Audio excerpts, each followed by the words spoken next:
Монголын эртний нүүдэлчин овг аймагуд нь ан авагнан хат авцлыг сууцуулан ашиглаж байлаа. Яванда хүмүүсийн оюун ухаан, хөдөлмөрийн багаж зэвсэг сайжрахын хэрээр янз бүрийн хэлбэртэй сууц, асар, майхан, жодгор бий болсон байна. Хүннүү гүрний үед эсхий гэрн тэдний гол сууц байсныг төвхөн сурвалжууд баталдаг. Ийхүү Монголын орон сууц олон мянган жилийн хувьсэл өөрчлөлтүүдийг туулан нүүдэлчин ахуйгаас суурин соёл иргэншилд шилжин 100-ыг хэдийнэ өвдөд байна. Гэсэн хэдий ч манай улсын дээлэн хүн ам хүннүү гүрний үед амьдарч байсан гэр сууцсандаа өдийг хүртэл амьдарсаар. Дэлхийн ертөнцид даяаршиж түүнийг даган томоохон хот суурин үүсч улс орны хөгжлийн гол үзүүлэлтийг хүн амын амжиргаа иргэдийн ая тухтай амьдрах орчноор нь үнэлэх боллоо. Харин нэг хүнд ноогдох мал сүрэг, газар нутаг, эрдэс баялагын хэмжээгээр дэлхийд тэргүүлдэг Монгол улс нэг хүнд ноогдох орон сууцны талбайн хэмжээгээр олон улсын стандартаас хэд дахин бага байсаар ирлээ. Өмнөх засгийн үед орон сууцжуулах олон бодлого төсөл эхлүүлсэн ч шинчиллийн засгийн газрын хэрэгжүүлсэн орон сууцны 8% хүүтэй зээл шиг үр дүнгээ өгч чадаагүй юм.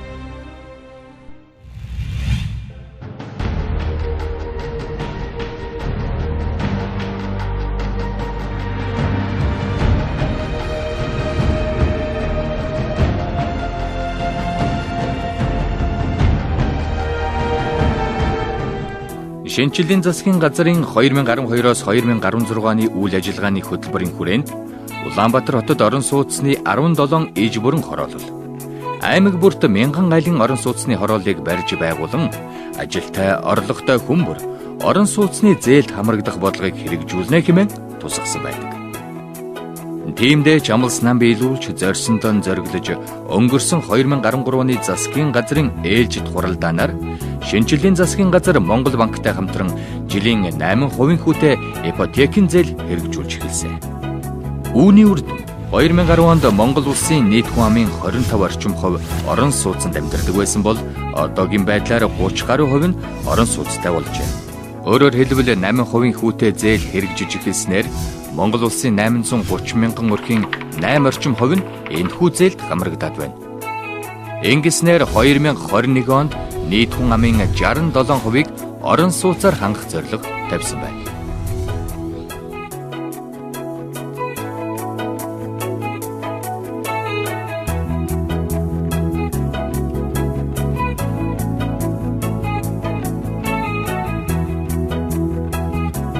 Тэгэхээр манай байгууллага нь засгийн газрын мөрөө хөтөлбөрийн дагуу төрөөс иргэдэг хямд үнэтэй орон сууцаар хангах төрийн бодлогыг хэрэгжүүлж байгаа. 2014 онд бид нар засгийн газрын Чингис фондын зээлийн хөрөнгөөр 1764 айлын орон сууцыг барьж ашиглалтанд оруулсан. Энэ 1764 айлд маань өөрөө бол нийт иргэдийнх нь 80 гаруй хувь нь одоо ипотекийн 8% зээлд хамрагдсан.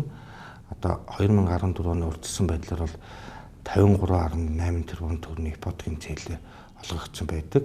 Мөн Чингис фондын хөрөнгөөс бид нар 125 орчим тэрбум төгрөгийн гүйцэтгэл хийгдсэн байж 2014 оны үеэр 2015 он гарсаар бол мөн ипотекийн зээл нь 42 иргэн буюу 3.7 тэрбум төгрөгийн ипотекийн зээлэнд хамрагдчихад байж юм манайх. Тэгэхээр зэрэг ер нь засгийн газраас хэрэгжүүлж байгаа энэ бодлого нь өнөөдөр иргэдтэй хүрж байна уу гэдэг нь бол манай үйл ажиллагаас ихээхэн тод харагдаж байна л да. Орон сууцны 8% хүүтэй ипотекийн зээл олгогдож эхэлснээс хойш 2015 оны 5 дугаар сарын 31-ний өдрийн байдлаар өмнө нь орон сууцны ипотекийн зээл авсан зээлдэгчдээс 839.1 тэрбум төгрөгийн зээлийг 8% хүүтэй зээлийн их үүсвэрээр дахин санхүүжүүлэх хүсэлт банкудад ирсэн байна. Үүнээс банкуд 19,116 зээлдэгчийн нийт 566.1 тэрбум төгрөгийн ипотекийн зээлийг дахин санхүүжүүлж 8% хүүтэй ипотекийн зээл рүү шилжүүлсэн байна. Түүнчлэн орон сууц шинээр худалдан авахыг хүссэн иргэдээс 2,80 төгрөгийн ипотекийн зээлийн өргөдөл банкудад ирснээс 36,864 иргэнд 1987.8 тэрбум төгрөгийн орон сууцны ипотекийн зээл шинээр олгохоор шийдвэрлсэн байна. За би Сонгон архын дүүргийн 65 дугаар сургуульд багшилдаг. Төрийн банкнаас банкны дансаар цалингаа авдаг хүн байгаа. Тэгээд ерөөсөө юм 8% хүүтэй юуны талаар зээлийн талаар ямар ч мэдээлэлгүй байсан. Өнөөдөр энэ төрийн банкн дээр ирээд мэдээллийг нь авлаа. Гэр боломжийн юм байна. Материалаа бүгдийг бүрэн бүрдүүлээд ирэх юм бол ер нь бол зэм боломжийн юм байна. Өмнө нь жишээлбэл нэг 50 сая төгрөг зээлсэн хүн одоо 20 жилийн зээлийг 18% таа авч ирсэн зээлж исэн хүн болвол эргээд 20 жилийн хугацаатай 8% хүүтэй зээл рүү ингээд шилжихэд болвол өөрийнх нь одоо өрхийн орлогынх нь одоо нийт орлогоос нь одоо ингэж нөгөө өрн төлбөр хийж исэн хувь хэмжээ нь бол бараг 50% буурсан байдгийн.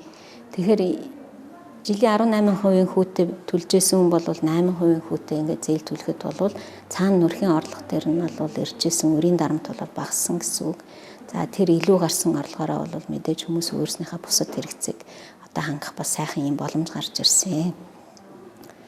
Энэ бол одоо хамгийн бас иргэдийн хувьд бол яг хүүний хөнгөлөлт хийх одоо энэ үндсэн одоо нэг том одоо үр дүн гэж харах хэрэгтэй байгаа. Иргэд маань бол энээс илүү одоо боломжтой санхүүгийн нөхцөл байдалд амьдрах одоо орчин зайгаа тэлж гинэ гэсэн одоо тийм эерэг үр дүн гарч байгаа. Ийхүү шинжилгээг сэтгэл гарган хийсний үр дүнд олон мянган иргэн эх орондоо ажиллаж хөдөлмөрлөж үүнийхээ үр шимийг бодтойгоор хүртэх хэрэглээнээс хоримтлал шилжих механизмыг сонгож эхэлсэн юм.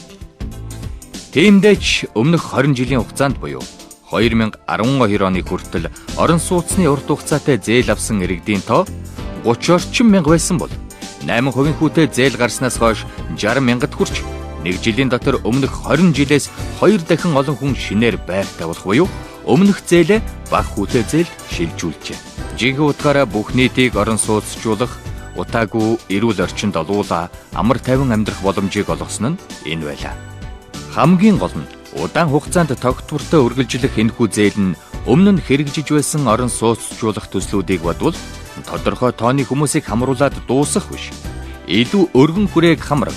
Өөрөөр хэлбэл ажиллаж хөдөлмөрлөж өөрсдийнхөө төлөө зүтгэж орон байртай болохыг хүссэн хэн бүхэнд хаалгыг нь нээж өгсөн юм.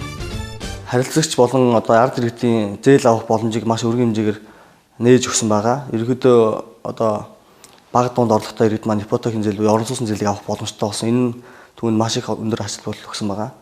Олон иргэд маань гэр хороолт байдаг байсан бол байранд амьдардаг болсон. Энэгээр маш их давуу талтай байна. Би миний хувьд бол 2013 онд 8% зээлд хамрагдаж орон сууцтай болсон. Энэ маань маш их том хөрөнгө оруулалт болж чадсан байгаа. Өмнө нь хэрвээ тэгэж авсан бол үнэхээр авах ямар ч боломж байхгүй л те. Яагаад тэр чинь сар төлөгдөх мөнгө нь асар өндөр.